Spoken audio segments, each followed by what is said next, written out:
ಆತ್ಮಖ್ಯಾತಿ ಟೀಕೆಯ ಮಧ್ಯಮಧ್ಯದೊಳಗೆ ಬಿಸಿ ಬಂದಿರುವಂತಹ ಅಮೃತಮಯ ಕಲಶ ಕಾವ್ಯಗಳ ಮೇಲೆ ರಾಜಮಲ್ಟಿ ಪಾಂಡೆಯವರ ಬರೆದಿರುವ ಬಾಲಬೋಧಿನಿ ಟೀಕೆ ಸ್ವಾಧ್ಯಾಯ ನಡೆದಲ್ಲಿದೆ. ನಿರ್ಜರ ಅಧಿಕಾರದ 27ನೇ ಕಲಶ ಇದೆ. ಪ್ರಾಣೋಚ್ಛೇದಮುದಾಹರಂತಿ ಮರಣಂ ಪ್ರಾಣಾಖಿಲಾಸ್ಯಾತ್ಮನೋ ಜ್ಞಾನಂ ತಸ್ವಯಮೇವ ಶಾಶ್ವತತಯಾ ನೋಚ್ಛಿದ್ಯತೆ ಜಾತು ಚೇತ್ ತಸ್ಯಾತೋ ಮರಣಂ ನ ಕಿಂಚನ ಭವೇತ್ ತದ್ಭಿ ಕುತೋ ಜ್ಞಾನಿನೋ ನಿಶ್ಶಂಕ ಸತತಂ ಸ್ವಯಂ ಸಸಹಜಂ ಜ್ಞಾನಂ ಸದಾ ವಿಂದತಿ. ಶುದ್ಧ ಜ್ಞಾನವು ಯಾವುದೇ ಕಾಲದಲ್ಲಿ ವಿನಾಶವಾಗುವುದಿಲ್ಲ. ಯಾವ ಕಾರಣದಿಂದ? ಸ್ವಯಂ ಏವ ಶಾಶ್ವತತಯ, ಯಾವ ಯತ್ನವಿಲ್ಲದೆ ಅವಿನಶ್ವರವಿರುವ ಕಾರಣದಿಂದ. ಶುದ್ಧ ಜ್ಞಾನ ಏನಿದೆ, ಅರ್ಥಾತ್ ಜೀವದ ಪ್ರಾಣ ಏನಿದೆ, ನಿಶ್ಚಯ ಪ್ರಾಣ, ಅದರ ನಾಶ ಯಾವ ಕಾರಣದಿಂದನೂ ಆಗುವುದಿಲ್ಲ. ಅದೇ ಜ್ಞಾನದೊಳಗ ವಿಷಯವನ್ನು ತಿಳಿಯುವುದಿದೆ. ಜ್ಞಾನ ವಸ್ತುವಿನ ಯಾವ ಪ್ರಾಣಭೂತ ಚೈತನ್ಯ ಸ್ವರೂಪಿದೆಯೋ ಅದರದ ಗ್ರಹಣ ಮಾಡುವುದಿದೆ, ಮಾಡಬೇಕಾಗಿದೆ. ಶಬ್ದದಿಂದ ಕೇಳಿದ್ದ, ಶಬ್ದದಿಂದ ಹೇಳಿದ್ದ ಭವಾಂತರಗಳಲ್ಲಿ ಕೂಡ ಸಾಕಷ್ಟು ಬಾರಿ ಆಗಿದೆ. ಅದರ ಜ್ಞಾನದೊಳಗ ನಿಜ ವಸ್ತುವಿನ ಜೀವದ್ರವ್ಯದ ಈ ನಾನು ಜೀವದ್ರವ್ಯಿದ್ದೇನೆ, ಈ ಜೀವದ್ರವ್ಯದ ಯಾವ ನಿಶ್ಚಯ ಪ್ರಾಣ ಇದೆಯೋ ಅಂಥ ಶುದ್ಧ ಚೈತನ್ಯದ ನಾಶ ಯಾವ ಕಾರಣದಿಂದನೂ ಆಗುವುದಿಲ್ಲ. ಇಲ್ಲಿ ಈ ಶಬ್ದದ ಭಾವವನ್ನು ಗ್ರಹಣ ಮಾಡ್ತಾ ಇರೋ ವೇಳೆದೊಳಗ, ಶಬ್ದದ ತಾತ್ಪರ್ಯವನ್ನು ಗ್ರಹಣ ಮಾಡ್ತಾ ಇರೋ ವೇಳೆದೊಳಗ ಪರಮ ನಿರ್ಭಯತೆಯ ಜನ್ಮ ಆಗ್ಬೇಕ್ರಿ. ಯಾತಕ್ಕಾಗಿ ಭಯ ಪಡ್ತಾ ಇದ್ದೇವೆ? ಸದಾ ಸುಖದಾಶ್ರೀ ಹೇಳಿದರು, ಭಯಪಟ್ಟರೆ ಕರ್ಮವು ಬಿಡುವುದಿಲ್ಲ. ಕರ್ಮ ಬಿಡುವುದಿಲ್ಲ ಅರ್ಥಾತ್ ಆಯು ಕರ್ಮ ಕೂಡ ಕ್ಷಯ ಆಗದ್ದ ಬಿಡುವುದಿಲ್ಲಲ್ಲ. ಭಯಪಟ್ಟರೆ ಯಾವುದೇ ಅಸಾತ ಕರ್ಮ ಭಯಪಟ್ಟರೆ ತನ್ನ ಕಾರ್ಯವನ್ನು ನಿಲ್ಲಿಸುವುದಿಲ್ಲಲ್ಲ. ಇದು ಒಂದು ವಿಭಾಗ, ಪರಮ ಸತ್ಯ ವಿಭಾಗ. ಎರಡನೇ ವಿಭಾಗ ಇದೆ ಕರ್ಮದೊಳಗಿದೆ, ಕರ್ಮದ ಉದಯದೊಳಗಿದೆ. ಕರ್ಮದ ಉದಯದಿಂದ ನನ್ನ ಚೈತನ್ಯ ಪ್ರಾಣ ನಿಶ್ಚಯದಿಂದ ಯಾವುದು ನನ್ನ ಶುದ್ಧ ಜ್ಞಾನ ಅರ್ಥಾತ್ ಚೈತನ್ಯ ಪ್ರಾಣ ಇದೆಯೋ ಅದಕ್ಕೆ ಯಾವುದೇ ಪ್ರಕಾರದ ಬಾಧೆ ಆಗುವುದಿಲ್ಲ. ನಿನ್ನೆ ಹೇಳ್ತಿತ್ತು, ಯಾವುದು ಬಾಧೆಗೊಳಗಾಗುತ್ತಿದೆಯೋ ಅದು ಸ್ವಯಂ ನಷ್ಟ ಆಗುವಂಥದ್ದು ಇದೆ. ಅದೇ ಯಾವ ದೇಹ ರೋಗದ ಬಾಧೆಯಿಂದ ಗ್ರಸಿತಾಗಿದೆಯೋ ಆ ದೇಹ ಸ್ವಯಂ ಭಿನ್ನ ವಸ್ತು ಇದೆ. ಅದರ ಕಡೆ ಲಕ್ಷ್ಯ ಹಾಕಿ ನನ್ನ ಪರ್ಯಾಯದೊಳಗ ಯಾವ ದುಃಖ ಕ್ಲೇಶ ಆಗ್ತಾ ಇದೆಯೋ ಅದು ಪರ್ಯಾಯ ಮಾತ್ರ ಇದೆ, ಸಮಯವರ್ತಿ ಇದೆ. ಸಮ್ಯಕ್ ದೃಷ್ಟಿಯ ಜ್ಞಾನದೊಳಗ ದ್ರವ್ಯ ಪರ್ಯಾಯಗಳದ ಸತ್ಯ ಸ್ವರೂಪ ಸದೈವ ಸದೈವ ವರ್ತಿಸ್ತಾ ಇರ್ತಿದೆ, ಆಸ್ವಾದದೊಳಗೆ ಬರ್ತಾ ಇರ್ತಿದೆ. ಯಾವುದ? ಶುದ್ಧ ಚೈತನ್ಯ ವಸ್ತು. ವಸ್ತು ಅಂಥೇಳಿ ಹೇಳಿದ್ದಾರೆ. ಹಾಗಾದ್ರೆ ಆ ವಸ್ತು ಅಶುದ್ಧ ಪರ್ಯಾಯದಿಂದ ಯುಕ್ತನೇ ಇದೆಯಲ್ಲ. ಸಾಧಕಾವಸ್ಥೆಯೊಳಗರೆ ಅಶುದ್ಧ ಪರ್ಯಾಯದಿಂದ ಅಥವಾ ಅಪೂರ್ಣ ಪರ್ಯಾಯದಿಂದ ಯುಕ್ತನೇ ಇದೆ. ಹಾಗಾದ್ರೆ ಆಸ್ವಾದ ಯಾವುದರಿಂದ ಬರ್ತಾ ಇದೆ? ಆಸ್ವಾದ ಯಾವುದರಿಂದ ಬರ್ತಾ ಇದೆ? ಅರೆ ಪರ್ವತಿಥಿಯಿಂದಂದು ಉಪಯೋಗ ಬಹಳ ಸೂಕ್ಷ್ಮ ಆಗಬೇಕ್ರೆ ಏನೋ ಒಂದು ನಿಮಿತ್ತ ಇಲ್ಲದಂತೂ ಕಾರ್ಯ ಆಗುವುದಿಲ್ಲ. ಸದ್ನಿಮಿತ್ತ ಪಡೆದ ನಂತರ ಕಾರ್ಯ ಮಾಡಿಕೊಳ್ಳುವಂಥ ಪುರುಷಾರ್ಥ ಆಗಬೇಕು. ಏನು ಹೇಳ್ತಾ ಇದೆ? ಸಮ್ಯಕ್ ದೃಷ್ಟಿ ಜೀವ ನಿರಂತರ ಶುದ್ಧ ಚೈತನ್ಯ ವಸ್ತುವಿನ ಅನುಭವ ಮಾಡ್ತಾನೆ, ಆಸ್ವಾದ ಪಡಿತಾನೆ. ಹಾಗಾದ್ರೆ 4ನೇ 5ನೇ 6ನೇ ಗುಣಸ್ಥಾನದೊಳಗ ಭೂಮಿಕೆಗೆ ಅನುಸಾರವಾಗಿ ಆ ವಸ್ತುವಿನ ಅಶುದ್ಧ ಪರ್ಯಾಯ ಕೂಡ ಇದೆ. ಮುಂದ 7ರಿಂದ 12ನೇ ಗುಣಸ್ಥಾನದವರೆಗೆ ಅಶುದ್ಧಿ ಪರ್ಯಾಯದೊಳಗೆ ವಿದ್ಯಮಾನ ಇದೆ. ಹಾಗಾದ್ರೆ ಶುದ್ಧ ವಸ್ತುವಿನ ಆಸ್ವಾದ ಮಾಡ್ತಾನೆ ಅಂತಂದ್ರೆ ಆ ಪರ್ಯಾಯದ ಆಸ್ವಾದ ಮಾಡ್ತಾನೇನ? ವಸ್ತು ಅಂದ್ರೆ ಪರ್ಯಾಯದಿಂದ ಕೂಡಿದ್ದಲೇ ಇದೆ. ಹಾಗಾದ್ರೆ ಆ ಪರ್ಯಾಯದ ಆಸ್ವಾದ ಮಾಡ್ತಾನೋ, ಆ ಪರ್ಯಾಯವನ್ನು ಬಿಟ್ಟು ದ್ರವ್ಯ ಸ್ವಭಾವದ ಆಸ್ವಾದ ಮಾಡ್ತಾನೋ? ಏನಿದೆ? ಅನುಭವ ಮಾಡ್ತಾನೆ, ಆಸ್ವಾದ ಮಾಡ್ತಾನೆ, ಪರ್ಯಾಯದ ಮಾಡ್ತಾನೋ, ಅಶುದ್ಧ ಪರ್ಯಾಯದ ಮಾಡ್ತಾನೋ, ಶುದ್ಧ ದ್ರವ್ಯದ ಮಾಡ್ತಾನೋ? ವಸ್ತುವಿಂದ ಅಂತ ಹೇಳಿ ಹೇಳಿದಾರಲ್ಲ.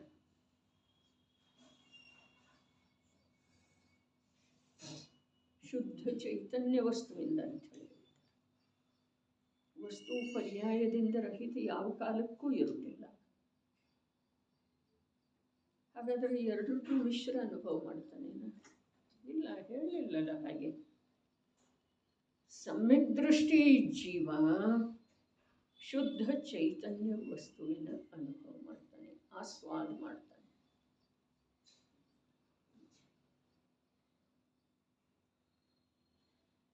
ಅರ್ಥಾತ್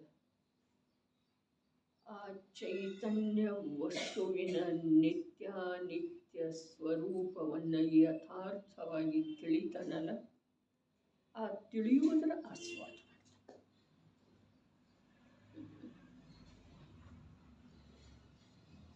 ಶುದ್ಧ ಚೈತನ್ಯ ವಸ್ತುವಿನ ಏನು ಹೇಳ್ತು? ನಿತ್ಯಾನಿತ್ಯ ಸ್ವರೂಪವನ್ನು ಯಥಾರ್ಥವಾಗಿ ಸಮ್ಯಕ ರೂಪದಿಂದ ತಿಳಿತಾನಲ್ಲ, ಆ ತಿಳಿಯುವುದರ ಆಸ್ವಾದ.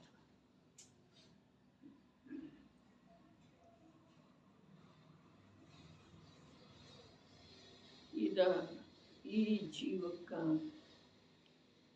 ಜ್ಞಾನದ ಸೂಕ್ಷ್ಮತೆ ಇಲ್ಲದೆ ಹೋದ್ರೆ ತಿಳಿದು ಬರೋ ಸಾಧ್ಯ ಇಲ್ಲ. ಶುದ್ಧಿಯ ಅನುಭವನೂ ಮಾಡುವುದಿಲ್ಲ, ಶುದ್ಧಿಯ ಅನುಭವನೂ ಮಾಡುವುದಿಲ್ಲ. ವಸ್ತು ಯಾವ ಪ್ರಕಾರ ಶುದ್ಧಾಶುದ್ಧ, ನಿತ್ಯಾನಿತ್ಯ, ಶಾಶ್ವತ ಅಶಾಶ್ವತ ಎರಡು ಪ್ರಬಲವಾದಂಥ ಶಕ್ತಿಗಳಿಂದ ಯುಕ್ತ ಇದೆಯಲ್ಲ. ಪ್ರಬಲ ಯಾಕ? ಯಾವುದನ್ನು ಬೇರೆ ಮಾಡಲಿಕ್ಕೆ ಬರುವುದಿಲ್ಲ. ಅಶುದ್ಧಿ ಇರುವಾಗ ಶುದ್ಧಿಯನ್ನು ಬೇರೆ ಮಾಡಲಿಕ್ಕೆ ಬರುವುದಿಲ್ಲ. ಶುದ್ಧ ಇರುವಾಗ ಉತ್ಪನ್ನ ಆಗ್ತಾ ಇರುವಂಥ ಅಶುದ್ಧವನ್ನು ತೆಗೆದುಹಾಕಲಿಕ್ಕೆ ಬರೋದಿಲ್ಲ. ದೃಷ್ಟಿಯೊಳಗಿನ ತೆಗೆದು ಹಾಕಿದ್ದಾನೆ ಅನ್ನೋದು ಕಥನೆ ಇದೆ ರೀ. ತೆಗೆದು ಎಲ್ಲಿ ಹಾಕಿದ? ವಸ್ತು ಅಭೇದ ರೂಪ ಇದೆ. ನಿತ್ಯಾನಿತ್ಯ, ಶಾಶ್ವತ ಶಾಶ್ವತ, ಉತ್ಪಾದವೇ ರೂಪ ಮತ್ತು ಶಾಶ್ವತ ಧ್ರುವ ರೂಪ, ಸದೃಶ ಮತ್ತು ವಿಸದೃಶ ರೂಪ. ಅರೆ, ದ್ರವ್ಯ ಪರ್ಯಾಯದ ಚರ್ಚಾ ಇಷ್ಟು ಸುಂದರ ಇದೆ, ಇಷ್ಟು ಮನೋಜ್ಞೆ ಇದೆ, ಇಷ್ಟು ಆಳ ಇದೆ, ಇಷ್ಟು ಅಗಾಧ ಇದೆ. ವಸ್ತು ಹೇಗಿದೆ? ನಿತ್ಯ, ಉತ್ಪಾದವೇ ಧ್ರುವ, ದ್ರವ್ಯ ಪರ್ಯಾಯ, ದ್ರವ್ಯ ಗುಣ ಪರ್ಯಾಯ ರೂಪ ಇದೆ. ಆ ಶುದ್ಧ ವಸ್ತುವಿನ ಆಸ್ವಾದ ಮಾಡುತ್ತಾನ್ರಿ. ಅರೆ, ವಸ್ತು ಅಂತೂ ಹೇಗಿದೆ ಹಾಗಿದೆ ರೀ. ಅರ್ಥಾತ್ ಶುದ್ಧ ಇದೆ, ಅದು ಶುದ್ಧ ಇದೆ ರೀ. ಪರ್ಯಾಯ ಅಂತೂ ಕ್ಷಣಿಕ ಇದೆ, ಕ್ಷಣಿಕ ಇದೆ.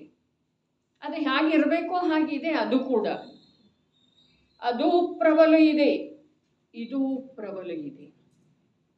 ಅದರಲ್ಲೇ ಬೇಕಾದಂಥ ಅಶುದ್ಧಿ ತಲೆದೋರಿದರನೂ ಕೂಡ ಇದಕ್ಕೆ ಸ್ವಲ್ಪನೂ ಕ್ಷತಿ ಬರುವುದಿಲ್ಲ. ಇದು ತ್ರಿಕಾಲ ಶುದ್ಧ ಸದೃಶ ಇದ್ರನೂ ಕೂಡ ಅದಕ್ಕೆ ಯಾವುದೇ ಪ್ರಕಾರದಿಂದ ಇದರ ಅಧೀನ ಆಗುವಂಥದ್ದು ಪ್ರಸಂಗ ಇಲ್ಲ. ಪರ್ಯಾಯಕ್ಕೆ ಹೀಗಿರುವ ವೇಳೆದೊಳಗೆ ಎರಡು ಪ್ರಬಲ ಜಟ್ಟಿ ಅದಾವ್ರಿ. ಅವುಗಳಲ್ಲಿ ಏನು ಮಾಡೋದಿದೆ?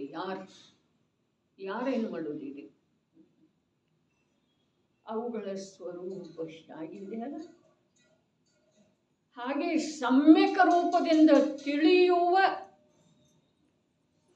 ತಿಳಿಯುವಿಕೆಯ ಅನುಭವ ಮಾಡ್ತಾರೆ. ಅದರಲ್ಲಿ ಅವನಿಗೆ ಆನಂದ ಇದೆ ಅಂದ್ರೆ ದುಃಖ ಇದೆ. ಅದರಲ್ಲಿ ಅವನಿಗೆ ಆನಂದ ಇದೆ ಅಂದ್ರೆ ದುಃಖ ಇದೆ. ಎರಡೂ ಇಲ್ಲ. ಆದರೆ ಈ ದುಃಖದಿಂದ ಅವ ದೂರದನು ಇದು ತಿಳಿಸಿಕೊಡುವ ಸಲುವಾಗಿ ಆನಂದ ಇದೆ ಅಂತ ಹೇಳಿ ಹೇಳಿದ್ದಾರೆ. ಜ್ಞಾನದೊಳಗೆ ಎಂಥ ಆನಂದ? ರಾಗದೊಳಗೆ ದುಃಖ ಇದೆ, ಈ ಮಾತು ಸರಿ. ಆಕುಲತೆ ಇದೆ, ಈ ಮಾತು ಸರಿ. ಜ್ಞಾನದೊಳಗೆ ಎಂಥ ಆನಂದ? ಜ್ಞಾನದೊಳಗೆ ಗಂಭೀರತೆ ಇದೆ, ಜ್ಞಾನದೊಳಗೆ ಶಾಂತಿ ಇದೆ, ಜ್ಞಾನದೊಳಗೆ ತೃಪ್ತಿ ಇದೆ. ಹಾಗಾದ್ರೆ ಆ ಶಾಂತಿ, ಗಂಭೀರತೆ ಮತ್ತು ತೃಪ್ತಿ ಸುಖರೂಪ ಇದೆ, ದುಃಖರೂಪ ಇದೆ? ಸುಖರೂಪ ಇದೆ, ದುಃಖರೂಪ ಇದೆ. ಅರೆ, ಅಶಾಂತಿ, ಚಂಚಲತೆ, ಆಕುಲತೆ ಇವು ದುಃಖರೂಪ ಇದಾವೆ. ಇದರ ವಿರುದ್ಧ ಇರುವಂಥದ್ದಾದ ಸುಖರೂಪ ಇದೆ ಅಂತ ಹೇಳಿ ಹೇಳುವುದರಲ್ಲಿ ಬಂತು. ಸ್ವಲ್ಪ ಬೇರೆ ಇದೆ, ಹೇಳುವುದರಲ್ಲಿ ಬಂತು. ಜ್ಞಾನದೊಳಗೆ ಅಂತ ಆನಂದ. ಆಕುಲತೆ ಇಲ್ಲ, ಅದಕ್ಕೆ ಆನಂದ. ಅಶಾಂತಿ ಇಲ್ಲ, ಅದಕ್ಕೆ ಆನಂದ. ಚಂಚಲತೆ ಇಲ್ಲ, ಅದಕ್ಕೆ ಆನಂದ. ಶಾಂತಿ ಮತ್ತು ಆನಂದದೊಳಗ, ಗಂಭೀರತೆ ಮತ್ತು ಆನಂದದೊಳಗ, ನಿರಾಕುಲತೆ ಮತ್ತು ಆನಂದದೊಳಗ ಶಬ್ದಭೇದ ಮಾತ್ರ ಇದೆ, ಅರ್ಥಭೇದ ಕೂಡ ಇದೆ ರೀ. ಅರ್ಥಭೇದ ಕೂಡ ಇದೆ. ಅರೆ, ಅದನ್ನು ಹೇಳಲಿಕ್ಕೆ ಬರುವುದಿಲ್ಲ. ಭೇದ ಇದೆ, ಅದನ್ನು ಹೇಳಲಿಕ್ಕೆ ಬರುವುದಿಲ್ಲ. ಆದರೆ ಶಾಂತಿ, ಗಂಭೀರತೆ, ನಿರಾಕುಲತೆ ಇವ ಅದರ ಪ್ರತಿಸ್ಪರ್ಧಿಯ ನಿರಾಕರಣೆ ಮಾಡುವ ಸಲುವಾಗಿ ಸುಖರೂಪ ಅಂದರ್ರಿ. ಶಾಂತ ಶಾಂತ, ಅರೆ ಶಾಂತ. ತೃಪ್ತ ತೃಪ್ತ, ಅರೆ ತೃಪ್ತ. ಗಂಭೀರ ಗಂಭೀರ, ನಿರಾಕುಲ ನಿರಾಕುಲ. ಅಲ್ಲೇನಿದೆ ರೀ? ನಿರಾಕುಲದೊಳಗೆ ನಿರಾಕುಲ ಇದೆ, ಶಾಂತಿಯೊಳಗೆ ಶಾಂತಿನೇ ಇದೆ. ಮತ್ತೇನಿದೆ? ಆನಂದ ಇದೆ ಅಂತ ಹೇಳಿ ಏನು ಹೇಳೋದ? ಸಿಹಿಯೊಳಗೆ ಏನಿದೆ? ಸಕ್ಕರೆಯೊಳಗೆ ಏನಿದೆ? ಸಿಹಿ ಇದೆ. ಸಿಹಿಯಾಗಿದೆ, ಸುಖರೂಪ ಇದೆ, ಎಲ್ಲರಿಗೂ ಇಲ್ಲ. ಸಿಹಿ ಸುಖರೂಪ ಇದೆ ಅನ್ನ ಜೀವನದೊಳಗೆ ಸಿಹಿ ಕಂಡ್ರೆ ತಾತ್ಸಾರ ಮಾಡುವಂಥ ಮನುಷ್ಯರು ಕೂಡ ಅದಾರೆ. ನಾವಂತೇವು ಸಿಹಿ ಅಂದ್ರೆ ಸುಖರೂಪ ಅಂತ ಹೇಳಿ. ಯಾರಿಗೆ ಇಷ್ಟ ಇದೆಯೋ ಅದೇ ಸುಖದೊಳಗೆ ಇಷ್ಟ ಅಡಗಿದೆ, ಇಷ್ಟ ಗರ್ಭಿತ ಇದೆ ಸುಖದೊಳಗೆ. ಆದ್ರೆ ಸಿಹಿಯೊಳಗೆ ಇಷ್ಟ ಅನ್ನುವಂಥ ಸ್ವಭಾವ ಇಲ್ಲ. ಇದೇನ್ರಿ? ಇದ್ರೆ ಎಲ್ಲರಿಗೂ ಆಗಬೇಕು ಇಷ್ಟ.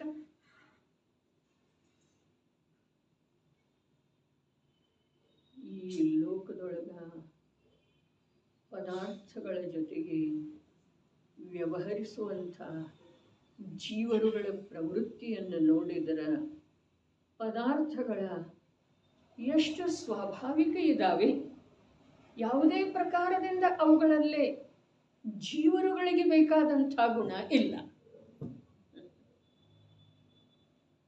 ಜೀವರುಗಳಿಗೆ ಬೇಕಾದಂಥ ಗುಣ ಯಾವ ಪದಾರ್ಥದೊಳಗಿಲ್ಲ. ಪದಾರ್ಥದೊಳಗೆ ಯಾವ ಗುಣ ಇದೆಯೋ, ಗುಣಗಳಿದಾವೆಯೋ, ಆ ಗುಣಗಳಿಂದ ಪದಾರ್ಥಗಳ ವಿದ್ಯಮಾನತೆ ಇದೆ, ಪದಾರ್ಥಗಳ ಸಿದ್ಧಿ ಇದೆ, ಪದಾರ್ಥಗಳ ಪರಿಚಯ ಇದೆ. ಸಕ್ಕರೆಯ ಪರಿಚಯ ಸಿಹಿ ಗುಣದಿಂದ ಇದೆ ವಿನಃ ಇಷ್ಟಪಡುವಂಥ ವ್ಯಕ್ತಿಯಿಂದ ಇಲ್ಲ. ಬರೋಬರಿನೇ ಇರ್ಲಿಕ್ಕೆ ಬೇಕ್ರಿ. ಜ್ಞಾನ ಅಂತಂದ್ರ ಆನಂದ ಅನ್ನೋದು ಕಥನ ಪದ್ಧತಿನೇ ಇದೆ. ಈ ಜೀವಕ್ಕೆ ದುಃಖದ ಪರಿಚಯ ಐತಲ್ಲ,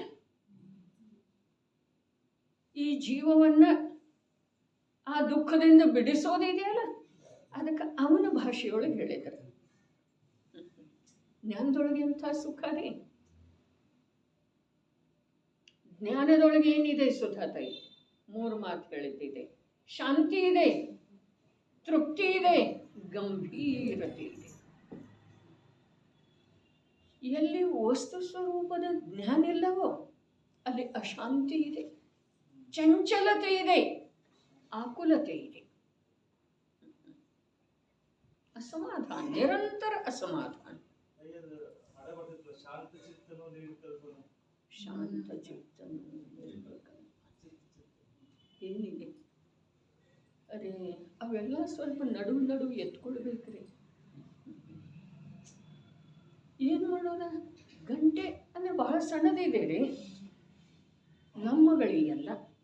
ನಮ್ಮಗಳಿಗೆಲ್ಲ ಇಲ್ಲಿ ನಾವೇನು ಬರ್ತೇವೆ, ಕೂಡ್ತೇವೆ, ಸಂಯೋಗ ಇದೆ, ಇದನ್ನ ಆಶ್ರಯ ಇದೆ ಅಂಥ ನಮಗ ಗಂಟೆ ಬಹಳ ಸಣ್ಣದಿದೆ.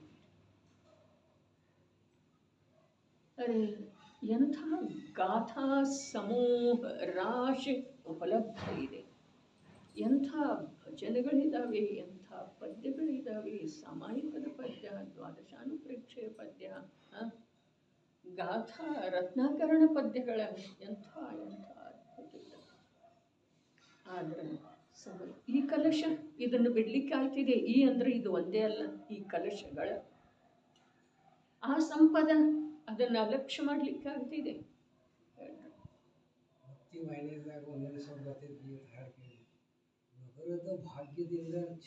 ನಗರದ ಭಾಗ್ಯವೇ ನಡೀತರುವಂತೆ, ಭಾಗ್ಯದಿಂದಲ್ಲ, ಭಾಗ್ಯನೇ ನಡ್ಕೊಂಡು ಬರ್ತಾ ಇದೆ. ಭಾಗ್ಯದಿಂದ ಅವರು ಬರ್ತಾ ಇದ್ದಾರೆ ಅಲ್ಲ, ನಗರದ ಭಾಗ್ಯನ ನಡ್ಕೊಂಡು ಬರ್ತಾ ಇದೆ. ವನದೊಳಗಿಂದ ನಗರಕ್ಕೆ ಬರ್ತಾರೆ ಅವರು. ನಗರದ್ದೇ ಭಾಗ್ಯ ನಡ್ಕೊಂಡು ಬಂದ ಹಾಗೆ ಅವನಿಗೆ ಹೇಗನ್ನಿಸ್ತಿದೆ? ಯಾವನಿಗೆ? ಯಾವ ದಾರಿ ಕಾಯ್ತಾ ಇರ್ತಾನಲ್ಲ ಅವನಿಗೆ ಭಾಗ್ಯವೇ ನಡ್ಕೊಂಡು ಬಂದ ಹಾಗೆ ನಗರದೊಳಗೆ ಏನಿದೆ ರೀ? ಏನಿದೆ?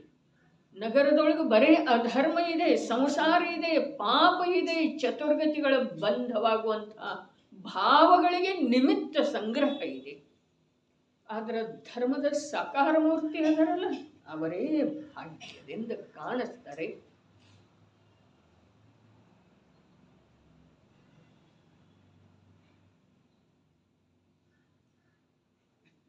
ನಿತ್ಯ ಆಹಾರವು ಅವರಿಗೆ ಇಲ್ಲ, ಯಾಚನೆ ಮಾಡುವುದವರಿಗೆ ಸಲ್ಲದೆ. ಮನದ ವಿಕಲ್ಪವ ಕಿಡಿಸಲು ಎಂದು ನೀರಸ ಆಹಾರ ಅಲ್ಪ ಆಹಾರವ ಗ್ರಹಿಸಲು ಎಂದು ಬರುತ್ತಿರುವರು ಅವರು.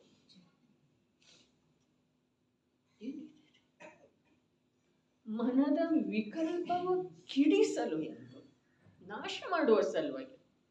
ಮನಸ್ಸಿನೊಳಗೆ ವಿಕಲ್ಪ ಬರ್ತಾ ಇದೆಯಲ್ಲ, ಆ ವಿಕಲ್ಪವನ್ನು ನಾಶ ಮಾಡೋದು. ಆಹಾರದಿಂದ ನಾಶ ಮಾಡೋದು ಏನಿದೆ ರೀ? ಮನುಷ್ಯನ ವಿಕಲ್ಪ ಆಹಾರದಿಂದ ನಾಶ ಮಾಡೋದೇನ್ರಿ? ವಿಕಲ್ಪ ಆಹಾರದ ಬರ್ತಾ ಇದೆಯಲ್ಲ ಗೌರಣ್ಣವ್ರು, ಅಂಥ ಸುಂದರ ದಶಾ ಧಾರಣ ಮಾಡೋದಿದೆ ರೀ ನಮಗೆ ತಮಗೆ. ಏನು ಆಹಾರದ ವಿಕಲ್ಪ ಇದೆಯೇನ? ಮನದ ವಿಕಲ್ಪವ ಕಿಡಿಸಲು ಎಂದು, ಅದನ್ನು ನಾಶ ಮಾಡುವ ಸಲುವಾಗಿ. ಯಾವುದರ ವಿಕಲ್ಪ? ಅರೆ ಒಟ್ಟಿನಲ್ಲಿ ವಿಕಲ್ಪ ಸಹಜ. ಮನುಷ್ಯನಲ್ಲಿ ಯಾವ ವಿಕಲ್ಪ ಬರ್ತಾ ಇದೆಯಲ್ಲ, ಅರೆ ವಿಕಲ್ಪ ಬರ್ತಾ ಇದೆಯಲ್ಲ, ಅರೆ ವಿಕಲ್ಪ, ಆ ವಿಕಲ್ಪವನ್ನು ನಾಶ ಮಾಡುವ ಸಲುವಾಗಿ ಬರ್ತಾ ಇದ್ದಾರೆ. ಆಹಾರ ಹಾಕುವುದರಿಂದ ವಿಕಲ್ಪದ ನಾಶ ಆಗ್ತಿದೆಯೇನ? ಇಲ್ಲ. ಹಾಗಾದರೆ ಏನು? ಅವರಿಗೆ ಹೊಟ್ಟೆನಲ್ಲಿ ಏನಕ್ಕೇನ ಪ್ರಕಾರದಿಂದ ವಿಕಲ್ಪ, ಸಮಸ್ತ ವಿಕಲ್ಪದ ಅಂಶದ ನಾಶ ಮಾಡಿ, ಅರ್ಥಾತ್ ನಿರ್ವಿಕಲ್ಪ ಆಗುವ ಸಲುವಾಗಿ. ಇದರ ಅರ್ಥ ನಾವು ಹೇಗೆ ಬೇಕಾದರೂ ಮಾಡ್ಬೋದು. ಆಹಾರದ ಕುರಿತಾಗಿ ನಿರ್ವಿಕಲ್ಪ ಆಗುವ ಮಾತಲ್ಲ, ಸಾಧನೆಯೊಳಗೆ ನಿರ್ವಿಕಲ್ಪ ಆಗುವ ಮಾತಲ್ಲ. ಆಹಾರ ಹಾಕಿತ್ತು ಅಂತಂದ್ರೆ ತಮ್ಮ ಸಾಧನೆಯೊಳಗೆ ತಾವು ನಿಶ್ಚಿಂತ ಆದ್ರು, ಈಗ ಮಾತಲ್ಲ. ಹಾಗಾದರೆ ಹೇಗೆ? ಆ ಮನಸ್ಸೇನಿದೆ, ಆ ಮನಸ್ಸನ್ನ ಸಂಪೂರ್ಣ ರೂಪದಿಂದ ಅಭಾವಪ್ರಾಯ, ಮನುಷ್ಯನೊಳಗನ ವಿಕಲ್ಪದ ಉತ್ಪತ್ತಿ ಆಗ್ತಿದೆಯಲ್ಲ, ಆ ಮನಸ್ಸನ್ನ ವಿಭಾವಪ್ರಾಯ, ವಿನಾಶ. ಅರೆ ಅರ್ಹಂತರಿಗೆ ಮನಸ್ಸು ವಿದ್ಯಮಾನ ಇದೆರಿ, ಇದೇನ್ರಿ? ಅರ್ಹಂತರಿಗೆ ಮನಸ್ಸು ವಿದ್ಯಮಾನ ಇದೆಯನ್ನ. ದೇಹದಲ್ಲಿದ್ದರೂ ದೇಹಾತೀತ ಮುನಿರಾಜರದಾರೆ. ಅರ್ಹಂತರ ಹೇಗಾದರು? ದೇಹವು ಈಗ ಅಚೇತನವಿಹುದು. ಎಲ್ಲಿ ಬಂತು? ಅದೇ ಪವಯನ ಸಾರದೊಳಗೆ ಬಂತು. ದೇಹವು ಈಗ ಅಚೇತನವಿಹುದು. ಇಲ್ಲೇನ? ದೇಹದಲ್ಲಿದ್ದರೂ ದೇಹಾತೀತ. ಇವು ಎರಡು ಅವಸ್ಥೆ. ದೇಹದಲ್ಲಿದ್ದರೂ ದೇಹಾತೀತ, ಇದು ಮುನಿ ಸ್ವರೂಪ. ಅರ್ಹಂತರ ಹೇಗಾದರು? ದೇಹವು ಈಗ ಅಚೇತನವಿಹುದು. ಅಚೇತನ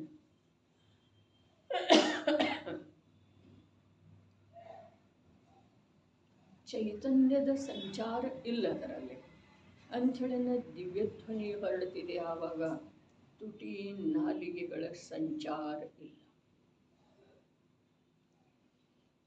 ದೇಹವು ಈಗ ಅಚೇತನ. ಬಹಳ ಅದ್ಭುತ ಮಾತು. ಕುಂದರ ನೋಡಿರ್ರಿ. ದೇಹವು ಈಗ ಅಚೇತನ.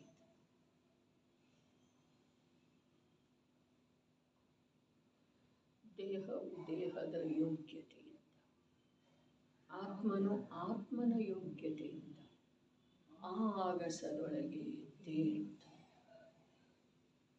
ತಮ್ಮೊಳು ತಾವು ನಿಮಗ್ನತೆಯಿಂದ ದೇಹದೊಳಗೆ ನಿಮಗ್ನ ಇದೆ. ದೇಹ ತನ್ನ ಯೋಗ್ಯತೆಯಿಂದ ಆಕಾಶದೊಳಗೆ ತೇಲಾಡ್ತಾ ಇದೆ. ಅಧರವಾಗಿ ನಿಂತದ್ದಿದೆ. ತೇಲಾಡ್ತಾ ಇದೆ ಅಂತಂದ್ರೆ ಅಧರವಾಗಿ ನಿಂತದ್ದು. ಆತ್ಮನ ಯೋಗ್ಯತೆಯಿಂದ ಅಧರವಾಗಿ ನಿಂತಿದ್ದಾನೆ. ದೇಹದ ಸ್ಪರ್ಶ ಆತ್ಮ ಮಾಡಿಲ್ಲ, ದೇಹ ಕಮಲದ ಸ್ಪರ್ಶ ಮಾಡಿಲ್ಲ. ಆ ಸಮವಸರಣದೊಳಗೆ 1008 ದಳವುಳ್ಳ ಕಮಲ ಇದೆಯಲ್ಲ, ಅದರ ಸ್ಪರ್ಶ ದೇಹ ಮಾಡಿಲ್ಲ. ಆತ್ಮ ದೇಹದ ಸ್ಪರ್ಶ ಮಾಡಿಲ್ಲ. ತಮ್ಮೊಳಗೆ ತಾವು ನಿಮಗ್ನತೆಯಿಂದ ಜಡದೊಳಗೆ ನಿಮಗ್ನ ಇದೆ, ಚೈತನ್ಯದೊಳಗೆ ಆತ್ಮ ತನ್ನ ಅನಂತ ಚತುಷ್ಟಯ ರೂಪದ ವೈಭವದೊಳಗ ನಿಮಗ್ನ ಇದ್ದಾನೆ, ಅಂತರ್ನಿಮಗ್ನ ಇದ್ದಾನೆ. ಸಮವಸರಣದೊಳಗೆ ಬಂದಿರುವಂಥ ಪಾತ್ರ ಅಪಾತ್ರ ಜೀವನಗಳ ಕಡೆಗೆ ಆ ಜೀವದ ಸ್ವಲ್ಪ ಕೂಡ, ಆ ಪರಮಾತ್ಮಂದ ಸ್ವಲ್ಪ ಕೂಡ ಲಕ್ಷ್ಯ ಇಲ್ಲ. ಅವನು ತಮ್ಮಲ್ಲೇ ತಾನು ನಿಮಗ್ನ ಇದ್ದಾನೆ. ಲಕ್ಷ್ಯ ಇದೆ ಏನಿಲ್ರಿ, ತಿಳಿದು ಬರ್ತಾ ಇದೆ ಏನಿಲ್ಲ. ಅರೆ ಏನು ಮಾಡೋದಿದೆ ತಿಳಿದು ಬರುವ ಮಾತ.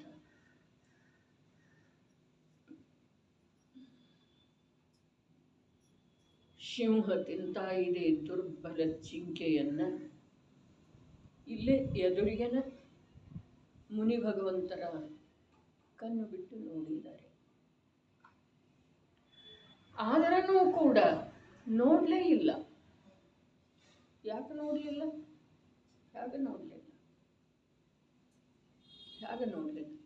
ಅದು ಸಿಂಹ ರೂಪದಿಂದ ಕಾಣಲಿಲ್ಲ, ಅದು ಜಿಂಕೆಯ ರೂಪದಿಂದ ಕಾಣಲಿಲ್ಲ, ಅದು ದೈನ್ಯ ರೂಪದಿಂದ ಕಾಣಲಿಲ್ಲ, ಇದು ಕ್ರೂರ ರೂಪದಿಂದ ಕಾಣಲಿಲ್ಲ. ಹಾಗಾದರೆ ಹೇಗೆ ಕಂಡಿತು? ಪರದ್ರವ್ಯಗಳ ರೂಪದಿಂದ. ನಮಗೆ ಪರದ್ರವ್ಯ ಕೂಡ ಇಷ್ಟ ಅನಿಷ್ಟ ರೂಪದಿಂದ ಕಾಣಿಸ್ತಾವೆ. ಅದಕ್ಕೆ ಪ್ರಾರಂಭದೊಳಗೆ ಹೇಳಿತು, ಯಾವ ಪರದ್ರವ್ಯ, ಯಾವ ದ್ರವ್ಯದೊಳಗೆ ಜೀವನಿಗೆ ಇಷ್ಟ ಆಗುವಂಥ ಯಾವ ಗುಣನೂ ಇಲ್ಲ. ಯಾವ ದ್ರವ್ಯದೊಳಗೆ ಯಾವುದೇ ಜೀವನಿಗೆ ಇಷ್ಟವಾಗುವಂಥ ಯಾವ ಗುಣನೂ ಇಲ್ಲ, ಸ್ವಭಾವನೂ ಇಲ್ಲ. ಹೀಗಿರುವೆಳದೊಳಗೂ ಕೂಡ ಜೀವದನ್ನು ಇಷ್ಟ ಮನ್ನಿಸ್ತಾನೆ ಅಂದಮೇಲೆ ಅಪರಾಧ ಯಾರಿದ್ದಾರೆ?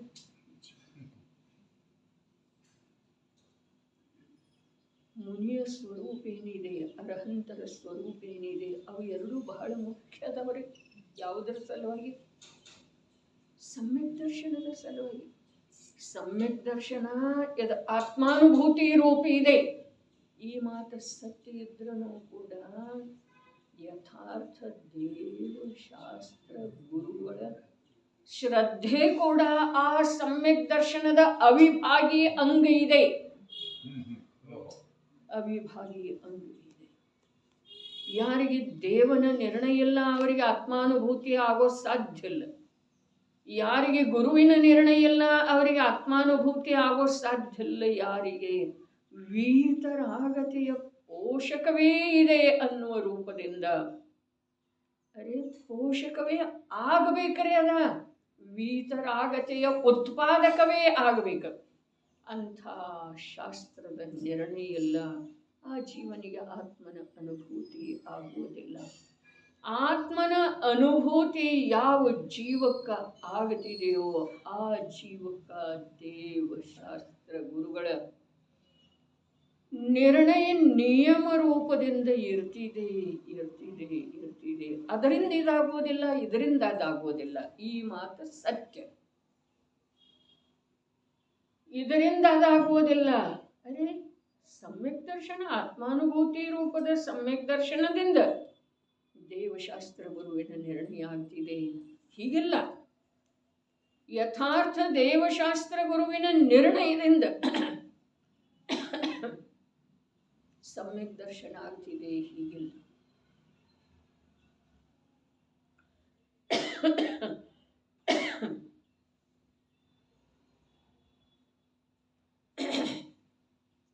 ಆದರೆ ಯಾರಿಗೆ ಯಥಾರ್ಥ ದೇವಶಾಸ್ತ್ರ ಗುರುವಿನ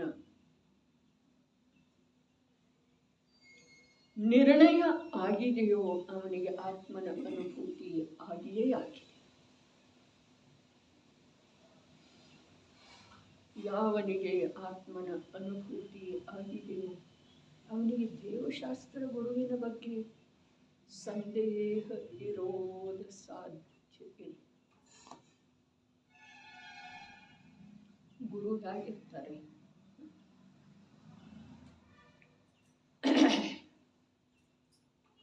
ಗುರು ಹೇಗಿರ್ತಾರೆ?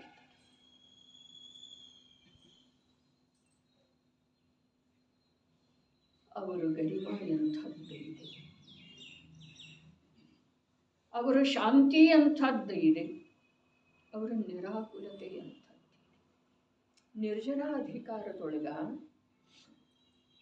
ಸಮಯ ಸಾರದಲ್ಲಿನ ಗಾಥೆಗಳು ಬರ್ತವೆ. ಜ್ಞಾನಿ ಅಶನವನ್ನು ಇಚ್ಛಿಸುವುದಿಲ್ಲ, ಜ್ಞಾನಿ ಪೇಯವನ್ನು ಇಚ್ಛಿಸುವುದಿಲ್ಲ. ಹೀಗೆ ಗಾಥೆಗಳು ಬರ್ತವೆ. ಜ್ಞಾನಿ ಅಶನವನ್ನು ಇಚ್ಛಿಸುವುದಿಲ್ಲ, ಅದರಿಂದ ಅಪರಿಗ್ರಹಿ ಇಹನು. ಈ ಪ್ರಕಾರ ಅಪರಿಗ್ರಹಿ ಇರುವುದರಿಂದ ಅಶನದ ನ್ಯಾಯಕನಿಹನು.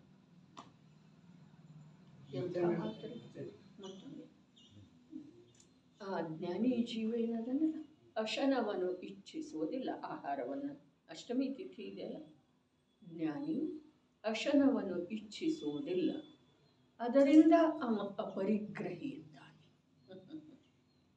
ಅಪರಿಗ್ರಹಿ ಶಬ್ದ ಇದೆ ರೀ, ಜಗನ್ ನೋಡೋದ ಗ್ರಂಥ ಮನೆಯಲ್ಲಿ ಇದ್ದಾವೆ, ಸುಂದರವಾಗಿ ಜೋಡಿಸಿಟ್ಟಿದ್ದೇವೆ, ನೋಡಿ ನೋಡಿ ಆನಂದ ಪಡ್ತೇವೆ. ಅದರ ವಿಷಯವನ್ನು ನೋಡಿದ ನಂತರ, ಮನೋಭಾವನ ವಿಷಯವನ್ನು ನೋಡಿದ ನಂತರ ಎಷ್ಟು ಆನಂದ. ಜ್ಞಾನಿ ಅಶನವನ್ನು ಇಚ್ಛಿಸುವುದಿಲ್ಲ, ಅದರಿಂದ ಅವನು ಅಪರಿಗ್ರಹಿ. ಅಪರಿಗ್ರಹಿ ಇರುವುದರಿಂದ ಅವನು ಅಶನದ ನ್ಯಾಯಕನಿಹನು. ಇಚ್ಛಿಸುವುದಿಲ್ಲ ಅಂಥೇಳಿ ಅಪರಿಗ್ರಹಿ, ಅಪರಿಗ್ರಹಿಯ ಹೆಸರು ಅದರದ ನ್ಯಾಯಕ. ನಾನು ನ್ಯಾಯಕ್ಕಿದ್ದೇನೆ, ಬರೀ ಜ್ಞಾತಾದೃಷ್ಟ ಇದ್ದೇನೆ ಅಂಥೇಳಿ ಮುಖದಿಂದ ಹೇಳಿದ್ರೆ ಆಗ್ಲಿಲ್ರಿ. ಜ್ಞಾನಿ ಪೇಯವನ್ನು ಇಚ್ಛಿಸುವುದಿಲ್ಲ, ಜ್ಞಾನಿ ಪುಣ್ಯವನ್ನು ಇಚ್ಛಿಸುವುದಿಲ್ಲ, ಅದರಿಂದ ಅಪರಿಗ್ರಹಿಗೆ ಸೇಮ್ ಇದಾವೆ ಗಾಥೆಗಳು.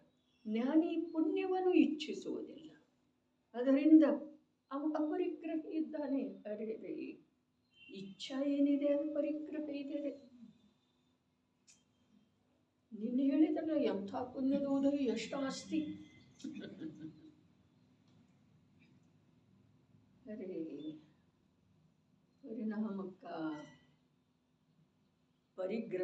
ಪರಿಣಾಮಕ್ಕ ಸಂಯೋಗಿ ವಸ್ತುಗಳಿಗೆ ಯಾವ ಸಂಬಂಧವೂ ಇಲ್ಲ. ಅದು ಇದ್ದಲ್ಲೇ ಇರುತ್ತಿದೆ. ನಂದ ಅಂದ ಅಂದ್ರೆ ಅವೇನದನು ಮೂರ್ಛಾ ಪರಿಗ್ರಹ. ಆ ಪರಿಗ್ರಹಿ ಅದಂದ್ರೆ ನಂದ. ಅದು ಯಾವಾಗ ಅಂತಂದ್ರೆ ನಾ ಕೊಟ್ಟಿದ್ದೇನೆ ಅನ್ನುಳದೊಳಗೆ ಕೂಡ ನಂದ ಅಂತ. ನಾ ಕೊಟ್ಟಿದ್ದೇನೆ. ಯಾರಿಗೆ ಸಮಯ ಇರೋದಿಲ್ಲ ಅವರಿಗೇನು ಬಸ್ತಿ ದರ್ಶನಕ್ಕೆ ಕರ್ಕೊಂಡು ಹೋಗೋದ್ರೆ ಮೂರ್ತಿ ನಾನು ವಿರಾಜಮಾನ. ಅವ್ರಿಗೆ ಸಮಯ ಇರೋದಿಲ್ಲ, ಆದ್ರೆ ಇವನಿಗೆ ಹೇಳೋದಿರ್ತಿದೆಯಲ್ಲ. ಮಾನಸ್ತಂಭ ನಾವು ಕಟ್ಟಿಸಿದ್ವಿ, ನಮ್ಮ ಪರಿವಾರದವರು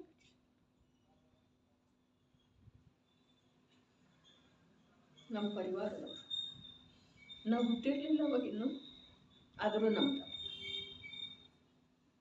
ಅದು ನಮ್ಮದು ಏನು, ಇದು ನಮ್ಮದು ಏನು, ಇದು ನಮ್ದು. ಈಗ ಭಾವ ನಡೆದಿತ್ತು. ಅದು ಏನ್ರಿ, ಧರ್ಮದ ಸೂಕ್ಷ್ಮತೆಯನ್ನು ಅರಿಲಿಲ್ಲ, ನಾವು ತಿಳಿಲಿಲ್ಲ ಅಂಥೇಳನ. 19, 20, 21 ಏನು ಹೇಳಿದ್ರು, ಅವು ಪೂರ್ವದಲ್ಲಿ ನನ್ನವಿದ್ದವು, ನಾನು ಅವುಗಳವನಾಗಿದ್ದೇನೆ, ಅವು ಮುಂದೆ ನನ್ನವಾಗುವವು, ನಾನು ಅವುಗಳವನಾಗುವೆ ಎಂದ ಅಸತ್ಯ ಆತ್ಮ ವಿಕಲ್ಪ ಮಾಡುತ್ತಿರುವಾತ ಮೂಢನಾಗಿ. ಅಸತ್ಯ ಆತ್ಮವಿಕಲ್ಪ ಎಲ್ಲಿದೆ? ಜ್ಞಾನಿ ಪುಣ್ಯವನ್ನು ಇಚ್ಛಿಸುವುದಿಲ್ಲ, ಅದರಿಂದ ಅಪರಿಗ್ರಹಿ.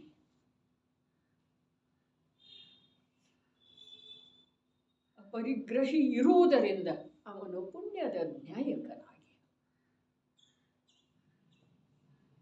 ಪುಣ್ಯವನ್ನು ತಿಳಿತಾನೋ ಪಾಪವನ್ನು ತಿಳಿತಾನೋ, ಅಶನವನ್ನು ಪಾನ ಪೇಯವನ್ನು ತಿಳಿತಾನೆ. ಹೇಗೆ ತಿಳಿತಾನೋ? ಇಚ್ಛಿಸೋದಿಲ್ಲ. ಇಚ್ಛಿಸೋದಿಲ್ಲ ಅಂದಮೇಲೆ ಅವನಿಗೆ ಪರಿಗ್ರಹ ಇಲ್ಲ. ಪರಿಗ್ರಹ ಎಲ್ಲಿಲ್ಲಲ್ಲ ಅಲ್ಲಿ ಜ್ಞಾನ. ಅದಕ್ಕೆ ಎಷ್ಟು ಸಂತೋಷ ಆಗ್ತಿದೆ ಈ ಗಾಥೆಗಳನ್ನು. ಪರವು ನನ್ನದಿಲ್ಲ. ಚರಣಾನುಯೋಗ ಸೂಚಕ ಶೂಲಿಕೆ.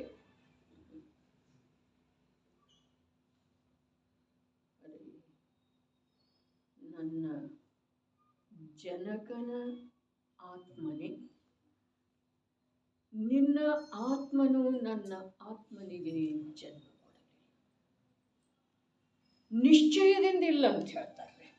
ನಿಶ್ಚಯದಿಂದ ನಿನ್ನ ಆತ್ಮನು ನನ್ನ ಆತ್ಮನಿಗೆ ಜನ್ಮ ಕೊಡಲಿ. ಆದುದರಿಂದ ನನ್ನ ಆತ್ಮ ಈಗ ನಿಶ್ಚಯ ಜನಕನ ಕಡೆಗೆ ಹೋಗಲಿಕ್ಕೆ ಬಯಸ್ತಾ ಇದ್ದಾನೆ. ನೀನು ಅವನಿಗೆ ಅನುಮತಿ ಕೊಡು. ಅನುಮತಿ ಕೊಡೋದಂತಂದ್ರೆ ಏನು? ಅನುಮತಿ ಕೊಡೋದಂತಂದ್ರೆ ಏನು?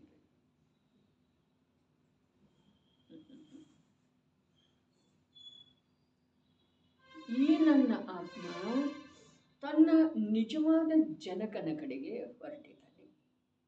ನೀನು ಅನುಮತಿ ಕೊಡೋದು. ಅನುಮತಿ ಕೊಡೋದಂತಂದ್ರೆ ನೀನು ಕೂಡ ನಿನ್ನ ನಿಜವಾದ ಜನಕನ ಕಡೆಗೆ ಹೋಗುವ ಭಾವನೆ ಭಾವಿಸೋದು. ಇದು ಅನುಮತಿ. ವೈರಾಗ್ಯ ಮೃತ್ಯು ಮಹೋತ್ಸವದೊಳಗೆ ಬರ್ತಿದೆಯಲ್ಲ, ಏನು ಭಾವದಿಂದ ಯಾರು ಅನುಮೋದನೆ ಮಾಡ್ತಾರೋ ಅವರಿಗೆ ದುರ್ಗತಿ ಆಗುವುದಿಲ್ಲ. ಅನುಮೋದನೆ ಮಾಡೋದಂತಂದ್ರೆ ಏನು? ಅರೆ, ನನಗೂ ಕೂಡ ಹೀಗೆ ಆಗುವುದಿದೆ, ನನಗೆ ಹೀಗಾಗುವ ಸಮಯ ಯಾವಾಗ ಬರೋದ? ಹೇಗಾಗೋದ? ಸುಕುಮಾರನ ಹಾಗೆ ಒಂದು ನರಿ ಒಂದು ಕಾಲು ತಿಂತಾ ಇತ್ತು, ಎರಡು ಮರಿಗಳ ಸೇರಿ ಒಂದು ಕಾಲು ತಿಂತಾ ಇತ್ತು.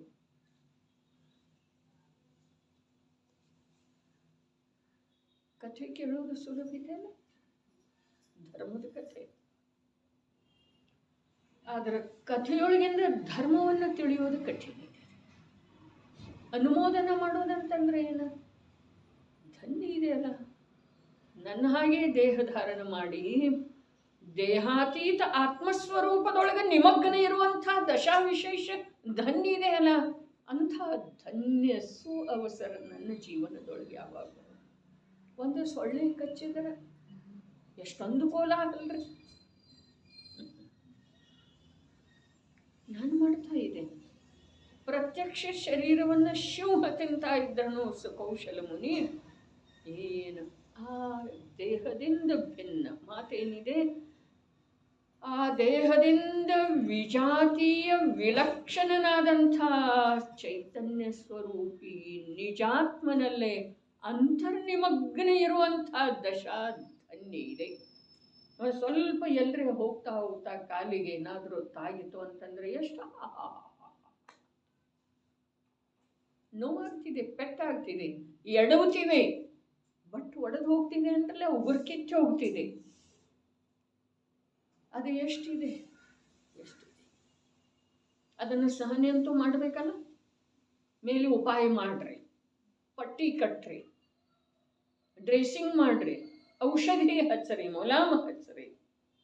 ಆದರೆ ಅದು ಯಾವಾಗ ಯಾವ ರೂಪದಿಂದ ಗುಣ ಆಗೋದು ಅಥವಾ ಬೆಳ್ಕೊಳ್ಳೋದು ಗಾಯ ನಿಶ್ಚಿತ ಇದೆಯಲ್ಲ, ಅದರಲ್ಲಿ ಏನು ಬದಲಿ ಮಾಡಕ್ಕೆ ಸಾಧ್ಯ ಇದೆ ಏನ್ರಿ ನೀವು? ಇಲ್ಲ. ಹಾಗಾದ್ರೆ ಅಷ್ಟು ಸ್ವೀಕಾರ ಮಾಡೋದಿದೆ ರೀ. ಏನೂ ಇಲ್ಲಲ್ಲ, ಕಷ್ಟ ಏನಿದೆ, ಬಸ್ ಅಷ್ಟು ಸ್ವೀಕಾರ. ಹಾಯ್ ಹಾಯ್ ಮಾಡ್ತೇವಲ್ಲ, ಕೋಲಾಹಲ ಮಾಡ್ತೇವಲ್ಲ ಜಗತ್ತಿನ ತುಂಬ, ಶಾಂತ ರೀತಿಯಿಂದ ಸ್ವೀಕಾರ ಮಾಡೋದು. ಶಾಂತ ಅಂದ್ರೆ ಏನು?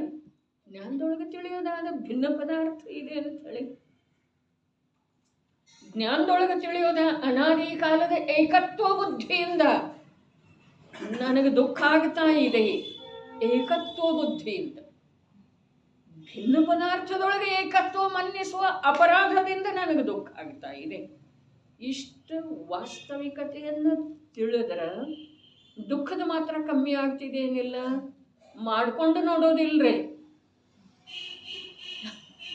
ಎಲ್ಲಾನು ಪ್ರತ್ಯಕ್ಷ ಮಾಡಿಕೊಂಡು ನೋಡೋದಿರೋದಿಲ್ಲ, ಆದ್ರೆ ಅಂದಾಜು ಮಾಡೋದು ಅಂಥೇಳನ ಹೇಳಿದ್ರೆ ಏನ, ಯುಕ್ತಿಯ ಅವಲಂಬನೆ, ಆಗಮದ ಸೇವನೆ. ಯುಕ್ತಿಯ ಅವಲಂಬನೆ, ಯುಕ್ತಿಯ ಅವಲಂಬನೆ ಯಾವಾಗ ಮಾಡೋದ? ಆಗಮದ ಸೇವನೆ ನಂತರ ತಾನಾಗೇನೆ ಯುಕ್ತಿಯ ಅವಲಂಬನೆ. ನಾವು ಆಗಮದ ಸೇವನೆನ ಮಾಡಲಿಲ್ಲ,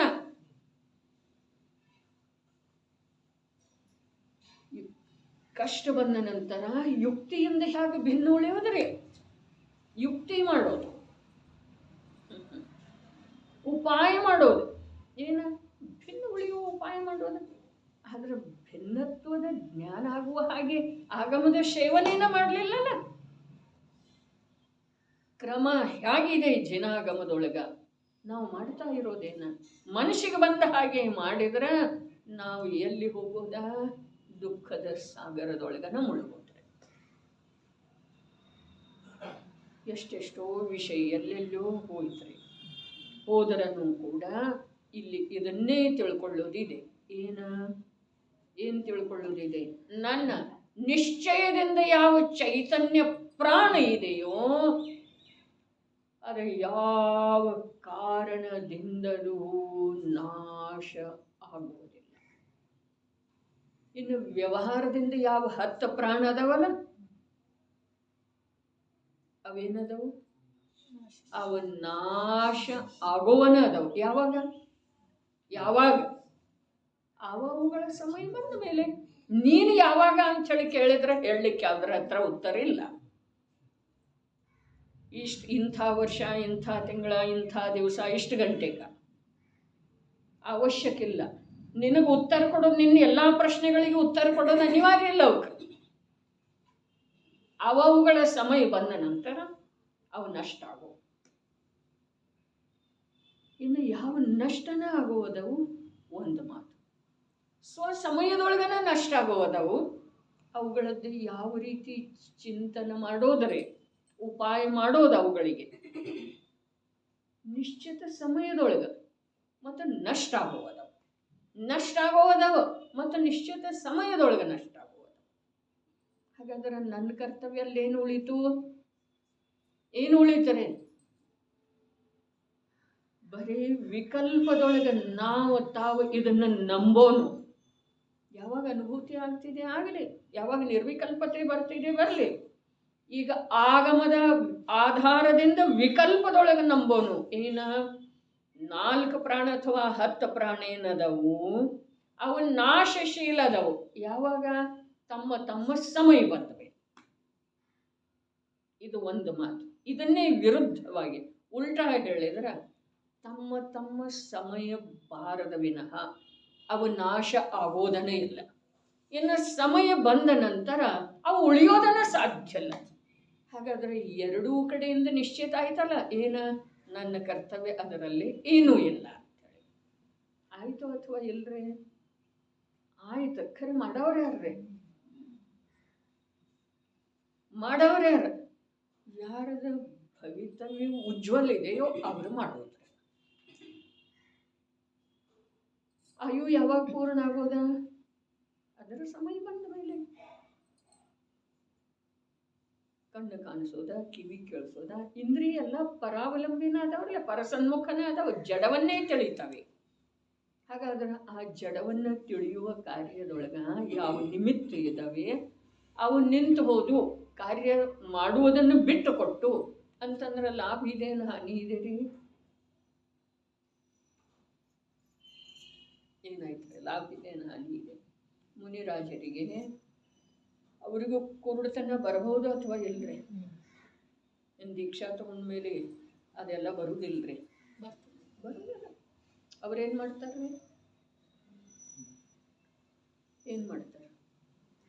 ಹೊರಗಡೆ ಯಾವ ಪ್ರವೃತ್ತಿ ಮಾಡುವ ವೇಳೆದೊಳಗ ಹಿಂಸೆಯಿಂದ ಸಾಧ್ಯ ಆದಷ್ಟ ಅಥವಾ ಸಂಪೂರ್ಣ ರೂಪದಿಂದ ದೂರ ಇರುವ ಸಲುವಾಗಿ ಯಾವ ನಿಮಿತ್ತ ಇದ್ದು ಆ ನಿಮಿತ್ತಗಳಲ್ಲಿ ಆ ಕಾರ್ಯ ಮಾಡುವಂಥ ಯೋಗ್ಯತೆ ಕಂಡು ಯಾವಾಗ ಬರುವುದಿಲ್ಲವೋ ಆವಾಗ ಅವರ ಹೊರಗಡೆ ಅಹಿಂಸೆಯ ಪಾಲನೆ ಮಾಡುವುದನ್ನು ಬಿಟ್ಟ ಒಳಗಡೆ ಜ್ಞಾತಾ ಸ್ವಭಾವದೊಳಗೆ ಒಂದಾಗಿ ಹೋಗುವ ತೀವ್ರ ಪುರುಷಾರ್ಥ. ಒಂದು ದಿವಸ ದೇಹದಿಂದಂತೂ ಬಿಡುಗಡೆ ಬೇಕಾದಂಥವ್ರು ಇರಲಿ. ಹಾಗಾದ್ರೆ ದೇಹದ ಮಾಧ್ಯಮದಿಂದ ತನ್ನ ಕಾರ್ಯ ಏನು ಮಾಡ್ತಾ ಇತ್ತು, ಈಗ ಆ ಮಾಧ್ಯಮವನ್ನು ಬಿಟ್ಟು ತನ್ನ ಕಾರ್ಯ ಮಾಡೋದಿದೆ ರೀ. ಅದರೊಳಗೆ ಏನಿದೆ ರೀ ಕಠಿಣ? ಕಲೆ ಬಲ್ಲವರಿಗೆ ಕಠಿಣ ಇಲ್ಲ. ಕಲೆ ಯಾರಿಗೆ ಅಪರಿಚಿತ ಇದೆಯೋ ಅವರಿಗೆ ಎಲ್ಲವೂ ಕಠಿಣ. ಸಲ್ಲೇಖನ ತಗೊಳ್ಳೋದನ್ನು ಕಠಿಣ. ಉಪದೇಶ ಹೇಳಿದ್ರೂ ಒಳಗಿನ ಆಕುಲತೆ ಕಮ್ಮಿ ಆಗುವುದಿಲ್ಲ. ಹೊರಗಿಂದ ಏನಾಗೋದ್ರಿ? ಹೊರಗಿಂದ ಏನೂ ಬರುವಂಥದ್ದಿಲ್ಲ. ದೇಹದ ಕ್ರಿಯೆಯಿಂದ ಏನೂ ಧರ್ಮದೊಳಗೆ ಅನುಕೂಲ ಆಗುವಂಥದ್ದು ಇಲ್ಲ. ಧರ್ಮ ಮಾಡುವಂಥವನಿಗೆ ದೇಹ ನಿಮಿತ್ತ ಇತ್ತು. ಆ ನಿಮಿತ್ತ ತನ್ನ ಧರ್ಮದ ಕಾರ್ಯದಲ್ಲಿ ರತ್ನಕರಂಡ ಶ್ರಾವಕಾಚಾರದಲ್ಲಿ ಹೇಳಿದರಲ್ಲ, ದುರ್ಭಿಕ್ಷ ನಿವಾರಣೆ ಮಾಡಲಿಕ್ಕೆ ಆಗದೇ ಇರುವಂಥ ರೋಗ, ತೀವ್ರ ತೀವ್ರ ವೃದ್ಧಾಪ್ಯ ಇವ ಆವರಿಸಿದ ನಂತರ ಏನು ಮಾಡಬೇಕು? ಸಲ್ಲೇಖನ. ಯಾವುದರ ಸಲುವಾಗಿ? ಧರ್ಮದ ರಕ್ಷಣಾರ್ಥವಾಗಿ. ಅದಕ್ಕೆ ಇವೆಲ್ಲ ಲೋಕದಿಂದ ಸಮೂಹದಿಂದ ಭಿನ್ನ ಏಕಾಂತದೊಳಗೆ ತಿಳಿದು ಬರುವಂಥ ವಿಷಯ ಇದ್ದಾವೆ. ತನ್ನಲ್ಲೇ ತಾನು ಮನಸ್ಸು ಮಾಡಿದ್ರೆ ಸ್ಪಷ್ಟ ಆಗುವಂಥ ವಿಷಯ ಇದ್ದಾವೆ. ಆ ವಿಷಯಗಳನ್ನು ಎಷ್ಟೋ ಇದ್ದಾವೆ ಧರ್ಮದ ಅಂಗಗಳ. ಅವುಗಳನ್ನು ಯಾವುದು ತಮಗೆ ಇಷ್ಟ ಇದೆಯೋ ಅದನ್ನು ಸ್ಪಷ್ಟ ಮಾಡ್ಕೊಂತ ನಿರ್ಭಾರ ಆಗೋದಿದೆ. ಭವದ ಭಾರವನ್ನ, ದೇಹದ ಭಾರವನ್ನ, ಇಂದ್ರಿಯಗಳ ವಿಷಯೇಚ್ಛೆಯ ಭಾರವನ್ನ, ಕಷಾಯದ ಭಾರವನ್ನ ಎಷ್ಟು ಎಳೆದಿದ್ದಾಯ್ತಾರೆ. ಇನ್ನು ಇಳಿಸಿಡೋನಲ್ಲ, ಸ್ವಲ್ಪ ಇಳಿಸಿಡೋಣ ಅನ್ನೋದಕ್ಕಿಂತ ಹೊತ್ಕೊಳ್ಳೋ ಸಾಮರ್ಥ್ಯ ಇಲ್ಲ ಅಂದಮೇಲೆ ಬಿಟ್ಟು ಬಿಡೋದಿದೆ. ಅಂತಿಮ ಸತ್ಯ ಯಾವುದಿದೆಯೋ ಅದರ ಸ್ವೀಕಾರ ಪೂರ್ವಕ ಇಂತಿಷ್ಟ ಕಾಲಮಿತಿ ಕಳೆದ ನಂತರ ನಮ್ಮದು ಪ್ರತ್ಯಕ್ಷ ಅಭ್ಯಾಸ ಅಧ್ಯಯನ ಚಾಲು ಆಗಬೇಕ್ರಿ. ಪರಿಣಾಮದೊಳಗೆ, ಜ್ಞಾನದೊಳಗೆ, ಶ್ರದ್ಧೆಯೊಳಗೆ ಬರಬೇಕಾಗಿದೆ. ಏನ? ಶಾಂತಿ, ಗಾಂಭೀರ್ಯ, ನಿರಾಕುಲತೆ ಬರಬೇಕಾಗಿದೆ. ಅರ್ಥಾತ್ ಜ್ಞಾನದ ಜೊತೆಗೆ ಅವೆಲ್ಲ ಅವಿನಾಭೂತ ಇದಾವಂದ ಮೇಲೆ ಜ್ಞಾನದೊಳಗೆ ಉದ್ಯಮವೇ ಕರ್ತವ್ಯ ಇದೆ. ನಡೆಯಿರಿ. ಯಾವುದೇ ಕಾಲದಲ್ಲಿ ವಿನಾಶವಾಗುವುದಿಲ್ಲ. ಏನ? ಶುದ್ಧ ಜ್ಞಾನವು ಯಾವ ಕಾರಣದಿಂದ ವಿನಾಶ ಆಗುವುದಿಲ್ಲಪ್ಪ? ಸ್ವಯಂ ಏವ ಶಾಶ್ವತತೆಯ, ಯಾವ ಯತ್ನವಿಲ್ಲದೆ ಅವಿನಶ್ವರವಿರುವ ಕಾರಣದಿಂದ, ಯಾವ ಯತ್ನ ಇಲ್ಲದೆ. ನೀರು ತಣ್ಣಗಾಗುವ ಸಲುವಾಗಿ ಯಾವ ಯತ್ನ ಮಾಡುವುದಿದೆ? ಸಕ್ಕರೆ ಸಿಹಿಯಾಗುವ ಸಲುವಾಗಿ, ಲವಣ ಕ್ಷಾರ ಆಗುವ ಸಲುವಾಗಿ ಯಾವ ಯತ್ನ ಮಾಡುವುದಿದೆ? ಅದು ಹಾಗಿದೆ ಅಂಥೇಳಿ ತಿಳ್ಕೊಳ್ಳುವುದೆಂದೇ ಒಂದೇ ಪರ್ಯಾಯದಲ್ಲಿ ಮಾಡಬೇಕಾದಂಥ ಕಾರ್ಯ ಇದೆ. ಪರ್ಯಾಯದಲ್ಲಿ ಆ ಕಾರ್ಯ ಎಲ್ಲಿಯವರೆಗೆ ಆಗುವುದಿಲ್ಲ, ಅಲ್ಲಿಯವರೆಗೆ ನೀವು 1000 ಮಂದಿರ ಕಟ್ಟಿಸ್ರಿ, ಲಕ್ಷ ಪಂಚ ಕಲ್ಯಾಣಿಕಗಳನ್ನು ಮಾಡ್ರಿ, ಉಪವಾಸಗಳನ್ನು ಕೋಟ್ಯಂತರ ಮಾಡ್ರಿ, ಅದರಿಂದ ಆಗುವುದಿಲ್ಲ. ಒಂದು ಏನ? ವಸ್ತುವಿನ ಸ್ವರೂಪ ಹೇಗಿದೆಯೋ ಹಾಗೆ ತಿಳಿಯುವಂಥ ಉದ್ಯಮ. ಒಂದಿತ್ತು ಸರ್ವಸಿದ್ಧಿ